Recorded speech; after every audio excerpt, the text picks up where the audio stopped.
கம்பன் கழகம் சார்பில் கம்பன் கலையரங்கில் 57ஆம் ஆண்டு தெய்வ மகாகவி கம்பன் விழா தொடங்கியது. முன்னாள் சுப்ரீம் கோர்ட் நீதிபதி ராமசுப்பிரமணியன் தலைமை வகித்தார். மங்கள இசையுடன் கலைமாமணி ஜெகதீஷன் மலர் வணக்கம் செலுத்தினார். முதலமைச்சர் ரங்கசாமி, கம்பன் கழக தலைவர் செல்வகணபதி, செயலாளர் சிவக்கொழுந்து ஆகியோர் வரவேற்றனர். கம்பன் விழாவை துணைநிலை ஆளுநர் தொடங்கி வைத்து கம்ப ராமாயணம் புத்தகத்தை வெளியிட முதலமைச்சர் ரங்கசாமி பெற்றுக்கொண்டார். விழாவில் சபாநாயகர் செல்வம், அமைச்சர் சாய் ஜே சரவணன்குமார், சட்டமன்ற உறுப்பினர்கள் அனிபால் கென்னடி, ஏகேடி ஆறுமுகம் உட்பட பலர் கலந்து கொண்டனர். விழாவை தொடங்கி வைத்து துணைநிலை ஆளுநர் சி.பி. ராதாகிருஷ்ணன் பேசினார். அப்போது, யாருடைய சொத்துக்கும் ஆசைப்படாதவன் தமிழன், யாருக்கும் அஞ்சாதவன், அறத்தின்பால் நிற்பவன் தான் தமிழன். தமிழுக்கு செம்மொழி அந்தஸ்தை வாஜ்பாய் அளித்தார். ஒவ்வொரு மனிதனும் தாய்மொழியை, தாய் திருநாட்டை, தாயை நேசிவது போல் நேசிக்க வேண்டும். ஆங்கிலம் தெரிந்தால் அறிவு வந்துவிட்டதாக நினைக்கிறோம். திருவள்ளுவர், கம்பனுக்கு ஆங்கிலம் தெரியுமா? ஆனால் அவர்களின் படைத்த உலக மறைகள் ஷேக்ஸ்பியரோடும் போட்டியிடும். பிரதமர் மோடிக்கு கூட கிடைக்காத மக்கள் முதல்வர் என்ற பெருமை ரங்கசாமிக்கு கிடைத்துள்ளது. சில கடுமையான நடவடிக்கைகளை புதுவையில் எடுக்க வேண்டியுள்ளது. சட்டம் ஒழுங்கை நிலைநாட்ட, நியாயம் தர்மம் நிலைநாட்ட நாங்கள் எடுக்கும் கடுமையான நடவடிக்கைகளுக்கு உறுதுணையாக இருக்க வேண்டும் என தெரிவித்தார். தமிழன் என்று சொன்னால் பெரியவர்கள் எல்லாம் தாழ்ந்து பணிந்து வணங்குகின்ற பெருந்தன்மை வேண்டும். தமிழன் என்று சொன்னால் யாருக்கும் அஞ்சாதவன், ஆனால் அறத்தின்பால் நிற்கக்கூடியவன், அவனே உண்மையான தமிழன். அதுதான் என்னுடைய சிந்தனை. அப்படி உயர்ந்த சிந்தனையை கம்பன் பரப்பினான். அதனால்தான் 2 கவிகள் தான் உண்டு. ஒருவன் தெய்வ மாகவி கம்பன், இன்னொருவன் தேசிய மாகவி பாரதி. பாரதி தன் சொந்த மண்ணை விட்டு துரத்தப்படுகிறான். அவன் சொந்த மண்ணை விட்டு துரத்தப்படுகிற பொழுது எந்த மண் அவனுக்கு அடைக்கலம் தந்தது என்று சொன்னால் அது புதுச்சேரி மண் தான் அவனை அடைகாப்பது போல காத்து நின்றது. அதனால் தான் பாரதி இன்றைக்கு உலகம் முழுவதும் அவனுடைய தமிழ் மொழி பரவிக்கொண்டிருக்கிறது என்று சொன்னால் அதற்கு காரணம் புதுச்சேரி அவனுக்கு தந்த பாதுகாப்பு தான். இது யாராலும் மறுக்க இயலாது. கருத்து வேறுபாடுகளை காட்டிலும், கருத்து வேறுபாடுகள் கொண்டிருந்தாலும், தத்துவங்களிலே வேறுபட்டு நின்றாலும் நாங்கள் எடுக்கின்ற அந்த கடுமையான நடவடிக்கைகளுக்கு நீங்கள் எப்படி கம்பனை உயர்த்தி பிடிக்கின்றீர்களோ அப்படி உயர்ந்த நெறிகளை உயர்த்தி பிடிக்கின்ற வகையில் எங்களுக்கு உறுதுணையாக இருங்கள். ஒரு மகத்தான புதுச்சேரியை உருவாக்குவோம். உலகத்தின் சுத்தமான சுகாதாரமான நகரமாக இதை மாற்றி காட்டுவோம். அங்கே சென்றோம் சிங்கப்பூரை பார்த்தோம், இங்கே சென்றோம் லண்டனை பார்த்தோம் என்று இல்லாமல் பாரத தேசத்தில் மட்டுமல்ல உலகெங்கும் இருக்கிறவர்கள் எல்லோரும் பாண்டிச்சேரியை பார்ப்போம் என்கின்ற புதிய சூழலை, புதுச்சேரி பார்ப்போம் என்கின்ற புதிய சூழலை உருவாக்குவோம். அதற்கு உற்ற துணையாய் இருங்கள் என்று உங்கள் பொற்பாதங்களை எல்லாம் பணிந்து வணங்கி, வாழ்க தமிழ், வாழ்க பாரதம், தமிழை வெறுக்கின்ற உரிமை வந்து விடுவார். நாம் எப்பொழுது பிற மொழிகளை நேசிக்கிறோமோ அப்பொழுது அவனும் தமிழ் மொழியை நேசித்தாக வேண்டும் என்கின்ற உணர்வை அவன் பெற்றாக வேண்டும். இல்லை என்று சொன்னால் அவனை பெற வைப்பு. இந்த இடத்துல கூட பல பேர் கேட்பார்கள், அது எப்படி? நான் சொல்லுவேன், நம்முடைய தலைவர் எவையுமே மறுக்கப்பட முடியாத உண்மைகளாக இருந்தாலும் அவைகளை நாம் உணர அறிய வேண்டும் என்பதற்காக நடைபெறுகின்ற இந்த நிகழ்ச்சியில் நான் பாண்டிச்சேரியிலே இருக்கின்ற பெருமக்களை, அறிஞர் பெருமக்களை, உழைப்பால் உயர்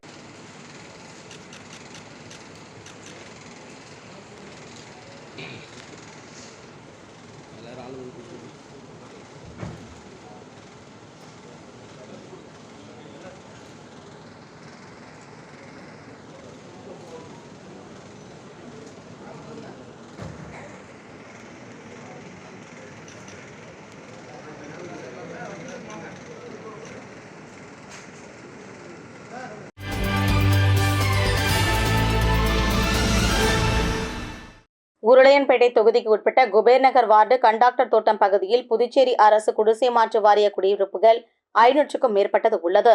குடியிருப்புகளில் கடந்த காலங்களில் மின்வரி சரியாக செலுத்தாத காரணத்தால் தற்போது ஒவ்வொரு குடியிருப்புக்கும் அதிகமான அளவில் மின்வரி வசூல் செய்ததற்கான ரசீதுகள் வழங்கப்பட்டு வருகிறது. மேலும் இதனை கட்ட தவறினால் மின்சார இணைப்பு துண்டிக்கப்படும் நிலை ஏற்பட்டு வருகிறது. அப்பகுதி மக்கள் தினசரி கூலி வேலைக்கு செல்லும் ஏழை மக்களிடம் அதிக அளவில் மின்துறை மூலம் வரி வசூல் செய்வது கண்டிக்கத்தக்கதாக உள்ளது.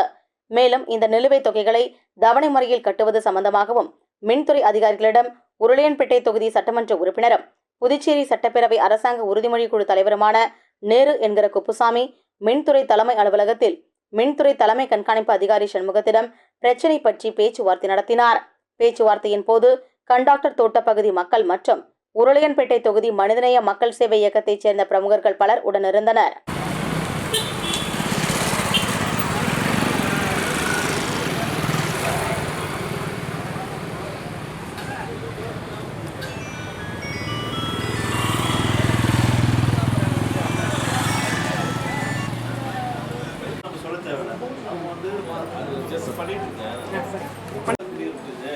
அது வந்து எல்லாம் அரசாங்கமே பார்த்துக்குவோம். அவங்களுடைய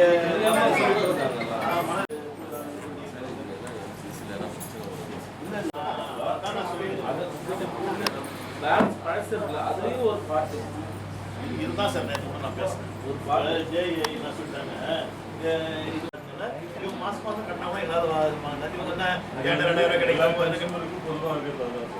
இது போல ஏதாவது எக்ஸ்ட்ரா தெரியா இந்த மாதிரி உடனடி கேசஸ் வந்ததுன்னா எஸ்டாப்ளிஷ்மெண்ட்னா நாங்கள் பர்மிஷனோட அது ஃபர்ஸ்ட் இன்ஸ்டால்மெண்ட் மட்டும் வைப்போம். இதை வந்து நாட் ஃபார் ஆல் சார் நம்ம அதெல்லாம் செய்ய சொல்கிறோம். இப்போ நான் கட்ட போகிற நேரத்தில் என்ன செய்துக்கிறாங்க, 30% எனக்கு லாக்கு இருக்குது, நீங்கள் கட்டினாலும் அப்படி அதுதான் நம்ம ஒரு தீர்வு. என்னன்னா அது லாக்கு இந்த ஒரு குறிப்பிட்ட பகுதிக்கு லாக்கை வந்து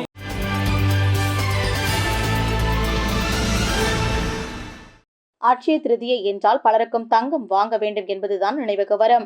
அட்சய திருதியை மையப்புள்ளியாக தங்கம் தான் இருந்து வருகிறது. இந்நாளில் தங்கம் வாங்குவது செல்வம் மற்றும் செழிப்பை குறிக்கிறது. இந்நாளில் தங்கம் வாங்குவது ஒருவரின் வாழ்க்கையில் அதிர்ஷ்டத்தை தரும் என்று நம்பப்படுகிறது. நீங்கள் தங்கத்தை நகை, காயின், டிஜிட்டல் கோல்ட் என பல வழிகளில் வாங்கலாம். இன்று நீங்கள் வாங்கும் தங்கத்தின் மதிப்பு வரும் காலத்தில் அதிகரிக்கவே செய்யும் என்பதால் தாராளமாக முதலீடு செய்யலாம். இந்நிலையில் அக்ஷய திருதியை முன்னிட்டு ராம் தங்க மாளிகையில் காலையிலே திறக்கப்பட்டது. தங்க நகைகளை வாங்க வந்திருந்த வாடிக்கையாளர்கள் பலரும் பல வகையான வடிவமைப்புகளில் இருந்த தங்க ஆபரணங்களை பார்வையிட்டு ஆர்வமுடன் வாங்கி சென்றனர். இதனால் அப்பகுதியில் கூட்டம் அலைமோதியது. மேலும் வாடிக்கையாளர்களின் பாதுகாப்பு கருதி நிர்வாகம் சார்பில் பல்வேறு முன்னேற்பாடுகள் செய்யப்பட்டிருந்தது குறிப்பிடத்தக்கது.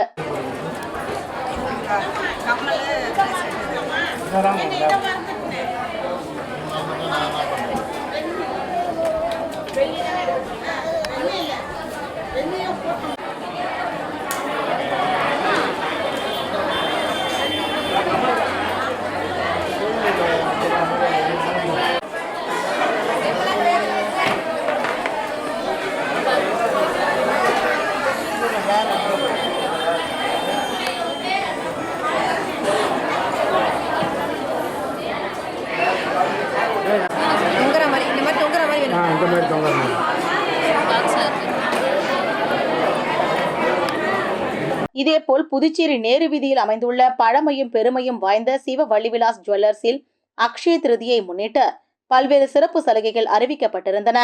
மேலும் வாடிக்கையாளர்கள் நலன் கருதி முன்பதிவுக்கான ஏற்பாடுகளும் செய்யப்பட்டுள்ளது. இதையடுத்து அக்ஷய திருதி நாள் அன்று வாடிக்கையாளர்கள் அதிக அளவில் தங்கத்தில் முதலீடு செய்ய சிவ வள்ளிவிலாஸ் ஜுவல்லர்ஸில் ஆபரணங்களை வாங்க குவிந்தனர். இதனால் அப்பகுதியே திருவிழா போல் காணப்பட்டது. மேலும் வாடிக்கையாளர்களின் நலன் கருதி நிர்வாகம் சார்பில் பல்வேறு முன்னேற்பாடுகள் செய்யப்பட்டிருந்தன. இதனால் எவ்வித சிரமமும் இன்றி வாடிக்கையாளர்கள் தங்களுக்கு பிடித்த விருப்பமான நகைகளை தேர்வு செய்து ஆர்வமுடன் வாங்கி சென்றனர்.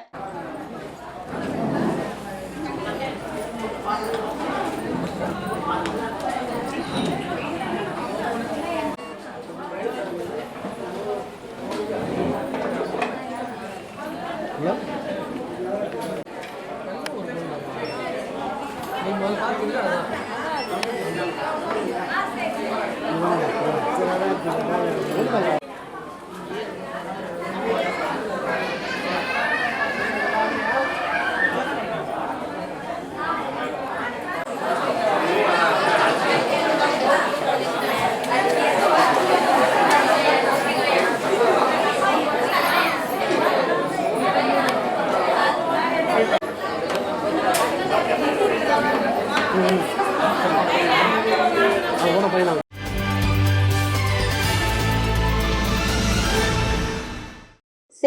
செங்கழுநீர் மாரியம்மன் ஆலய 110ஆம் ஆண்டு செடல் தேர் திருவிழா நடைபெற்றது. இவ்விழாவின் முக்கிய நிகழ்வான அம்மனுக்கு சிறப்பு அபிஷேக ஆராதனைகளுடன் சிறப்பு பூஜைகள் நடைபெற்று செடல் உற்சவத்துடன் 80 லட்சம் ரூபாய் மதிப்பீட்டில் உருவாக்கப்பட்ட புதிய தேரில் செங்கழுநீர் மாரியம்மன் தேரில் அமர்த்தப்பட்டு தேரோட்ட விழா துவங்கியது. இதில் முதலமைச்சர் ரங்கசாமி, சபாநாயகர் ஏம்பலம் செல்வம், பாராளுமன்ற உறுப்பினர் வைத்தியலிங்கம், சட்டமன்ற உறுப்பினர் பாஸ்கர் என்கிற தட்சிணாமூர்த்தி ஆகியோர் சிறப்பு விருந்தினராக கலந்து கொண்டு தேரினை வடம் பிடித்து இழுத்து தேரோட்டத்தினை துவக்கி வைத்தனர். மேலும் இவ்விழாவில் காங்கிரஸ் மாநில பொதுச் செயலாளர் சங்கர், வட்டார காங்கிரஸ் தலைவர் ஐயப்பன், மாநில செயற்குழு உறுப்பினர் விஜயலட்சுமி, ஜெயமூர்த்தி, கிருஷ்ணமூர்த்தி உள்ளிட்ட பல்வேறு கட்சி நிர்வாகிகள், கிராம பொதுமக்கள் பலர் இவ்விழாவில் கலந்து கொண்டு தேர் இழுத்து சுவாமி தரிசனம் செய்து அம்மனை வழிபட்டனர். இவ்விழாவிற்கான ஏற்பாடுகளை ஊர்கூடி தேர் இழுப்பும் குழுவினர், ஆலய நிர்வாக குழுவினர் மற்றும் பொதுமக்கள் இணைந்து செய்திருந்தனர். ஒரே நிமிஷம் நான் அவங்க வந்து நிக்கிறேன்.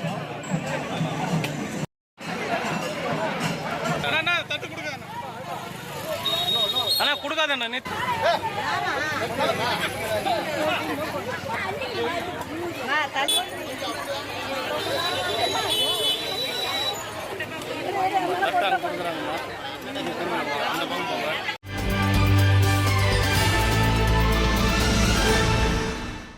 முதலியார்பேட்டை டேனியல் ஆங்கில உயர்நிலைப் பள்ளியில் இந்த ஆண்டு 10ஆம் வகுப்பு பொதுத் தேர்வில் 100% தேர்ச்சி பெற்றுள்ளனர். பள்ளியின் முதல்வர் நிர்மலா வெற்றி பெற்ற மாணவ மாணவியருக்கு பொன்னாடை போர்த்தி இனிப்புகள் வழங்கி வாழ்த்தினார். மேலும் 473 மதிப்பெண்கள் பெற்று நிதுலா முதலிடம் பிடித்துள்ளார். 465 மதிப்பெண்கள் பெற்று பிரவீனா 2ஆம் இடமும், 444 மதிப்பெண்கள் பெற்று கிருத்திகா 3ஆம் இடமும் பெற்றுள்ளனர். மேலும் தேர்வு எழுதிய 10 மாணவ மாணவியரில் 7 பேர் 400 மதிப்பெண்களுக்கு மேல் பெற்று சாதனை படைத்துள்ளனர். மேலும் இப்பள்ளி தொடர்ந்து 3ஆம் முறையாக SSLC பொதுத் தேர்வில் 100% தேர்ச்சி கொடுத்து டேனியல் ஆங்கில உயர்நிலைப் பள்ளி சாதனை படைத்துள்ளது.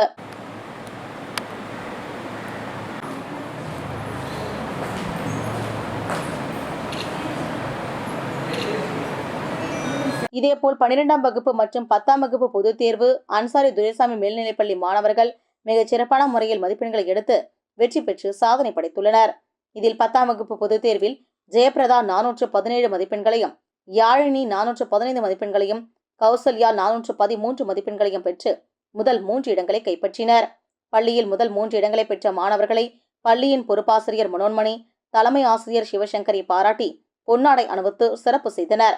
மேலும் மிகச்சிறந்த தேர்ச்சி அளித்த ஆசிரியர்களுக்கும் வாழ்த்து கூறி பாராட்டி சிறப்பு செய்தனர்.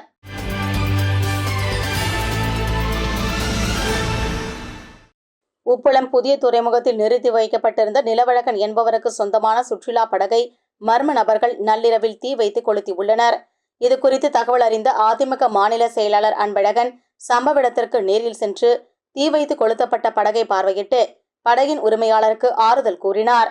உடன் அதிமுக பிரமுகர் ராஜசேகர், வம்பாக்கீரபாளையம் பஞ்சாயத்து நிர்வாகிகள் சக்திவேல், செல்வம், பன்னீர், முருகன், மணிபாரதி, தமிழ், பவி ஆகியோர் உடனிருந்தனர்.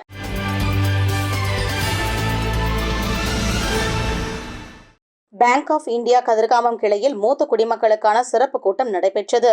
வங்கி மேலாளர் பாக்கியபிரியா, துணை மேலாளர் சூர்யா வங்கியானது மூத்த குடிமக்களுக்கு வழங்கும் சிறப்பு திட்டங்கள் மற்றும் சலுகைகளை எடுத்துரைத்தனர். வாடிக்கையாளர் சேவை ஒருங்கிணைப்பாளர் அன்பரசு வரவேற்புரையாற்றினார். நிகழ்ச்சியில் மூத்த குடிமக்களின் சந்தேகங்களுக்கு விளக்கம் அளிக்கப்பட்டது. தொடர்ந்து பங்கேற்ற மூத்த குடிமக்களுக்கு நினைவு பரிசு வழங்கப்பட்டது.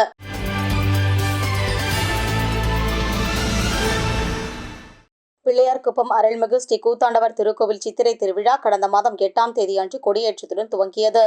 தேசிய அளவில் புகழ்பெற்ற வருடாந்திர தேர் திருவிழா மற்றும் சுவாமி திருக்கல்யாணம் நடைபெற்று நிறைவடைந்த நிலையில் 16 நாட்கள் கழித்து மகாபாரத போர் முடிந்து அருள்மிகு ஸ்ரீ கூத்தாண்டவர் படுகளம் எழுதல் நிகழ்வு திருக்கோவிலில் கோலாகலமாக நடைபெற்றது. இதனை முன்னிட்டு சுவாமிக்கு சிறப்பு அபிஷேக ஆராதனை செய்து கும்பம் கொட்டுதல் நிகழ்வு நடைபெற்றது. மகாபாரத நிகழ்வை பிரதிபலிக்கும் இத்திருவிழாவில் கூத்தாண்டவர் களபலிக்கு பிறகு கோவில் நடை 16 நாட்கள் சாத்தப்பட்டு சுவாமி மீண்டும் உயிர்த்தெழுந்து மறுபிறப்பெடுக்கும் நிகழ்வாக கோவில் மீண்டும் திறக்கப்பட்டது. அதனைத் தொடர்ந்து மகாபாரத தெருக்கூத்து நிகழ்ச்சி நடைபெற்றது. இதற்கான ஏற்பாடுகளை கோவில் நிர்வாகம் மற்றும் ஊர் மக்கள் செய்திருந்தனர்.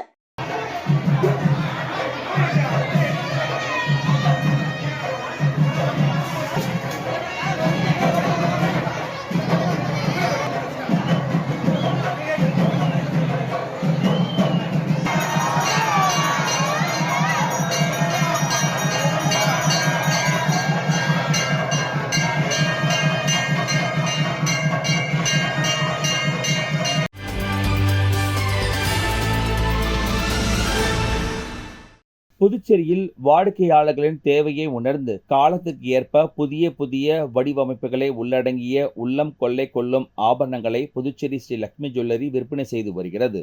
அந்த வகையில் அனைவரும் வாங்கி அணிந்து மனமகிழ்ச்சி கொள்ளும் வகையில் உயர்வான தரத்தோடு நிறைவான விலையில் புதிய வடிவமைப்பில் வைர நகைகள் விற்பனை செய்யும் புதிய நிறுவனத்தினை லட்சுமி ஜுவல்லரி தொடங்கியது.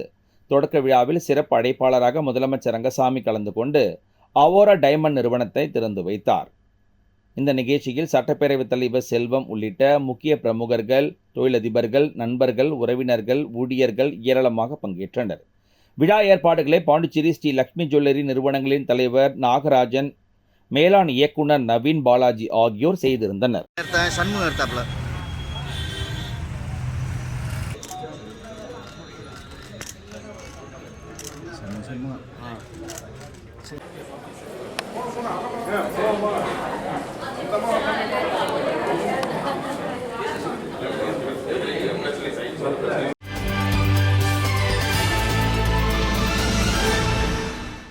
காங்கிரஸ் அலுவலகத்தில் செய்தியாளர்களை சந்தித்த காங்கிரஸ் தலைவர் வைத்திலிங்கம், புதுச்சேரியில் காவல்துறை தற்போது சுதந்திரமாக நடப்பதால் தான் போதைப் பொருட்கள் அதிக அளவில் பறிமுதல் செய்யப்படுகிறது. மேலும் அதிக அளவில் பதுக்கப்படுகின்ற போதைப் பொருட்களை கண்டுபிடிக்கும் வகையில் காவல்துறைக்கு முழு அதிகாரம் வழங்க வேண்டும் என அவர் கேட்டுக்கொண்டார். பதவி உயர்வுக்கான துறை சார்ந்த அசிஸ்டன்ட் தேர்வு நடைபெற்றது. 10 ஆண்டுகள் அனுபவம் உள்ளவர்கள் மட்டுமே அந்த தேர்வை எழுத வேண்டும் என்று குறிப்பிட்டிருந்தார்கள். ஆனால் அனுபவங்கள் இல்லாதவரையும் தேர்வு எழுத அனுமதிக்கிறார்கள் என்பதுதான் வேதனையான ஒன்று என்றார். தேர்வை நடத்திவிட்டு அதற்குண்டான மதிப்பெண்களையும் தரவரிசை பட்டியலையும் வெளியிடாதது ஏன் என்று கேள்வி எழுப்பிய அவர், தேர்வு எழுதிய அத்தனை பேரின் மதிப்பெண்களையும் வெளியிடுவதோடு விடைத்தாள்களையும் பார்க்க அனுமதிக்க வேண்டும் என்று கேட்டுக்கொண்ட அவர், இல்லையென்றால் இது குறித்து சிபிஐக்கு புகார் அளிக்க உள்ளதாகவும் அவர் குறிப்பிட்டார். அது அனுமதிக்காது. அவங்க என்ன பண்றாங்கன்னா, நாம என்ன கேட்கிறோம், மெரிட் லிஸ்ட் போடு, மார்க்கப் போடு, விடைத்தாளை பார்ப்பதற்கு அனுமதிக்கிறோம். அவங்க என்ன பண்றாங்க, மெரிட் லிஸ்ட் போட்டாங்க, மார்க்கு கிடையாது. மார்க்கு வேணும்னா தனிநபர் உங்களை மட்டும் தான் நீங்க பார்க்க முடியும், அவர்தான் நீங்க பார்க்க முடியாது, அவர் பார்க்க முடியாது. அப்ப யார் அதிகமா வாங்கியிருக்காங்க, யார் பரவ வாங்கியிருக்காங்கன்னு தெரியாது. அப்ப இங்க ஒரு ஊழல் நடந்திருக்கிறது தான் உண்மை. இப்ப தெளிவா இருந்தாங்கன்னா, ஓப்பனா இருந்தா நீங்க என்ன கொடுக்கணும், இவங்க தேர்வு பண்ணிருக்கிறோம், இவங்க என்னென்ன மார்க் வாங்கியிருக்கிறாங்க.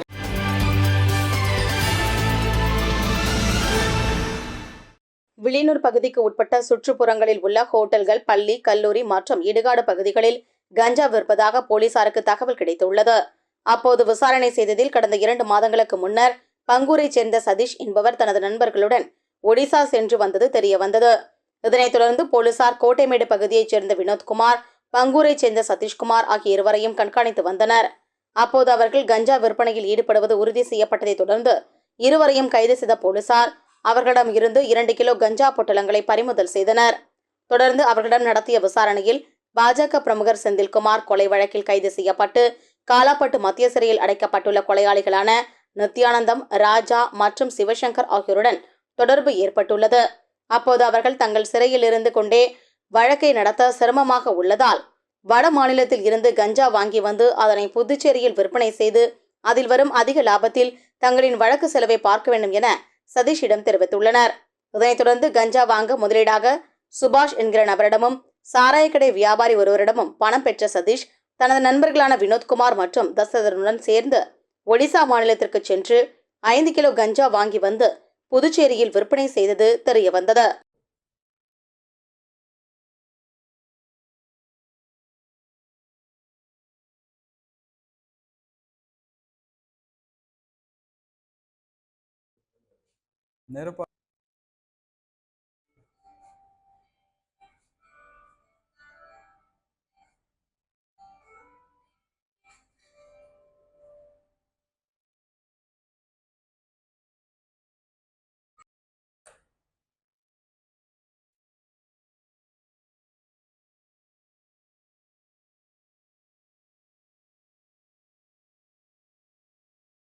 அவங்க ஃபாலோ பண்ணிட்டு பாண்டிச்சேரி வரைக்கும் ஃபாலோ பண்ணிட்டு பாண்டிச்சேரி வந்த பிறகு அவங்ககிட்ட இருந்து சீஸ் பண்ணுறது, ஃபர்தர் ஒரு ஆள் மூலமாக இன்னொரு ஆளுக்கு சீஸ் பண்ணுறது, இது பண்ணுறது எல்லாமே நல்லா பண்ணிட்டாங்க. அதுக்கப்புறம் வந்துட்டு எங்களோட வெஸ்ட் கிரைம் வந்துட்டு இங்கே லிங்க்ஸு, இவரோட லிங்க்ஸ் இங்கே வந்த பிறகு இன்ட்ராகேஷனில் இவங்க லிங்க்ஸ் எடுத்துக்கு வர்றது, ப்ளஸ் எஸ்டிஎஃப் இன்ஸ்பெக்டர் கணேஷ் அவரோட டீம் எஸ்டிஎஃப்ல வந்துட்டு ಅವರು இந்த சிடிஆர் லொக்கேஷன்ஸு சிடிஆர் டவர் ஜெயிலேருந்து இங்கே கால் வருது, ஜெயிலேருந்து அங்கே மொபைல் ஃபோன் சீஸ் பண்ண வைக்கிறது, அதுலேருந்து இதுக்கு மேட்ச் ஆகுது ஃபாலோ பண்ணுறது நல்லா ஹெல்ப் பண்ணிட்டாங்க. ANTF, STF, crime and local police இவங்களோட ஜாயிண்ட் கோஆர்டினேஷனில் ஒரு நல்ல டீம் ஒர்க் பண்ணி இது best example for good team work.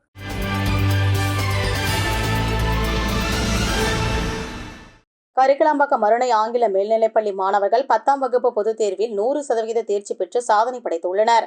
Anushka என்ற மாணவி 479 மதிப்பெண்கள் பெற்று முதலிடத்தையும், ஃபிர்தௌஸ் பானு என்ற மாணவி 464 மதிப்பெண்கள் பெற்று 2ஆம் இடத்தையும், இந்துஜா என்ற மாணவியும் ஜனார்தனன் என்ற மாணவரும் 459 மதிப்பெண்கள் பெற்று 3ஆம் இடத்தையும் பிடித்து சாதனை படைத்துள்ளனர். மேலும் அனுஷ்கா மற்றும் கிஷோர் ஆகியோர் கணித பாடத்தில் 100க்கு 99 மதிப்பெண்கள் பெற்று சாதனை படைத்துள்ளனர். மேலும் சிறப்பாக தேர்வு எழுதிய அனைத்து மாணவர்களும் 400க்கும் மேல் மதிப்பெண்கள் பெற்று மாபெரும் சாதனை படைத்துள்ளனர். அவர்களை பள்ளியின் முதல்வர் சந்தானம் பொன்னாடை போர்த்தி பாராட்டி வாழ்த்தினார். நிறைவாக மாணவர்களின் வெற்றிக்கும் அதிக மதிப்பெண் பெறுவதற்கும் உறுதுணையாக நின்ற அனைத்து ஆசிரியைகளையும் பொன்னாடை போர்த்தி பாராட்டினார்.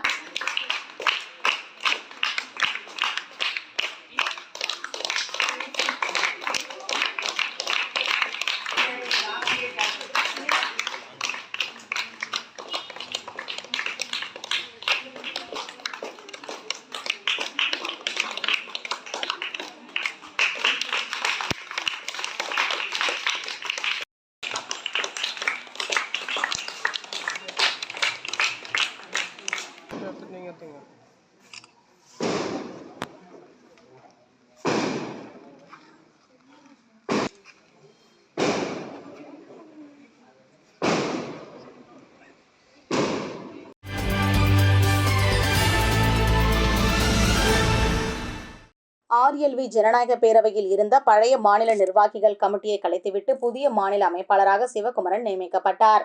அதன்படி 7 தொகுதிகளுக்கு தொகுதி அமைப்பாளர்களையும், மாநில மகளிர் அணி, இளைஞர் அணி, மாணவர் அணிகளுக்கு அமைப்பாளர்களும் நியமிக்கப்பட்டனர்.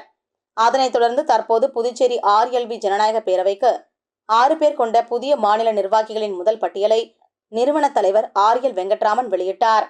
இதில் மாநில தலைவராக நடிகர் சூர்யா ரசிகர் மன்றத்தின் முன்னாள் தலைவர் சிவகுமரன் நியமிக்கப்பட்டுள்ளார். மாநில துணைத் தலைவராக ராதாகிருஷ்ணனும், கணேஷ் மாநில பொதுச் செயலாளராக சிறுவயதில் இருந்தே மக்கள் நலனில் அக்கறை கொண்டு சமூக ஆர்வலர் மாஸ்கோ பொதுச் செயலாளராகவும், லாஸ்பேட்டை தொகுதியைச் சேர்ந்த கோமதி பொருளாளராகவும், அரியங்குப்பம் தொகுதியைச் சார்ந்த ராஜகுரு செயலாளராகவும் நியமித்து மாநில நிர்வாகிகளின் முதல் பட்டியலை வெளியிட்டார். இதில் RLV பேரவையின் மாநில இளைஞர் அணி அமைப்பாளர் ரவிவர்மன், முதலியார்பேட்டை அமைப்பாளர் சுப்பிரமணியன், வில்லியனூர் தொகுதி மகளிர் அணி அமைப்பாளர் பரமேஸ்வரி ஆகியோர் உடனிருந்தனர். பழைய கமிட்டியை கலைச்சிடணும் அப்படின்னு சொல்லிட்டு கடந்த மாதம் ஒரு முடிவெடுத்து அந்த பழைய கமிட்டியை கலைச்சாச்சு. அந்த பழைய கமிட்டி கலைச்சிட்டு புது கமிட்டியில் புதுசாக மாநில அமைப்பாளராக நண்பர் சிவகுமாரன்றவரை நம்ம போட்டோம். அதனுடைய முதல் பட்டியலை தான் இப்போ நம்ம வெளியிட்டிருக்கிறோம். அந்த முதல் பட்டியலில் மாநில அமைப்பாளர் இருக்கக்கூடிய ஏறக்குறைய என் கூட பல வருஷமாக கடந்து பல பணிகளை செய்து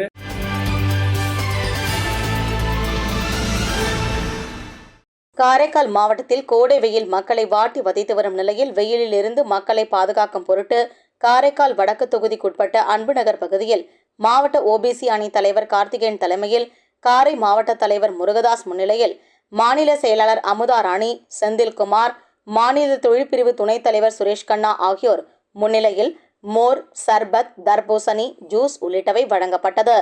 நிகழ்ச்சியில் பாஜக நிர்வாகிகள் மற்றும் பொறுப்பாளர்கள் கலந்து கொண்டனர்.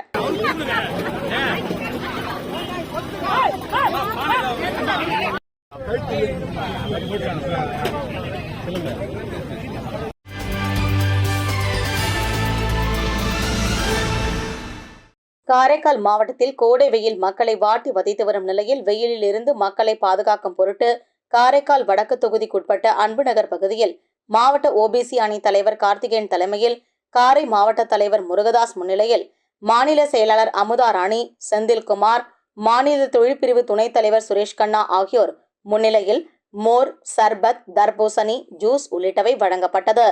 நிகழ்ச்சியில் பாஜக நிர்வாகிகள் மற்றும் பொறுப்பாளர்கள் கலந்து கொண்டனர்.